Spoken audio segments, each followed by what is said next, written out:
Info, le changement c'est maintenant pour asseoir sa victoire.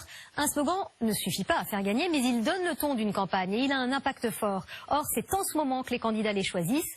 En marche pour Emmanuel Macron, le courage de la vérité pour Fillon ou faire gagner tout ce qui nous rassemble pour Manuel Valls. Qu'est-ce qui fait vraiment un bon slogan? Clément Voyer et Melchior Hensi. En 2 mots écrits à la main, en grand, ou en 7, en plus petit, sur un pupitre. Pas de campagne sans slogan.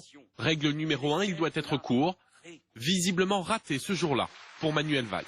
C'est évidemment un slogan trop long. À trop vouloir caser de choses dans un slogan, on en oublie l'essentiel.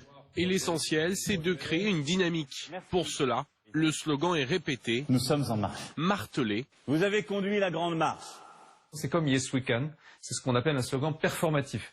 C'est-à-dire que quand on le prononce, on est déjà dans l'action, on est en marche. C'est très bon. Après, le reproche de ce slogan, c'est qu'il n'exprime rien de politique. Il doit aussi être visible, écrit partout, ici, là et encore là, et donc dire également quelque chose de politique. Ça dit beaucoup d'un engagement personnel contre un système qui est le cœur de la campagne de Jean-Luc Mélenchon. Mais un slogan peut aussi parfois tenter d'affiner, de modifier l'image d'un candidat. Exemple avec la France apaisée de Marine Le Pen. C'est très malin, parce qu'au fond, c'est comme la force tranquille, ça vient dire l'inverse de ce qu'elle est.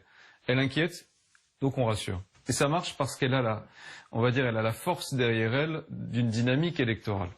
Des slogans inspirés par d'autres, et parfois même repris volontairement ou non.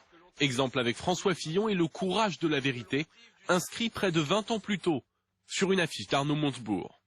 Dernière recommandation aux candidats, un slogan puissant se manie avec précaution, surtout en cas de victoire. Un slogan, c'est terrible parce que c'est un médicament. Au moment où on le prend, ça aide à être élu. C'est une sorte de Viagra de la politique, le slogan. Mais le problème, c'est que, voilà, après, il faut assumer la relation avec les Français. Et si l'engagement n'est pas tenu, évidemment, vous décevez vos électeurs à la hauteur de l'espoir que vous avez créé. 2012, le changement c'est maintenant, conduit François Hollande à la victoire. 5 ans plus tard, le slogan du candidat revient en boomerang sur le bilan du président. Du nouveau sur les rails, les premiers TGV L'Océan ont été mis en service aujourd'hui entre Paris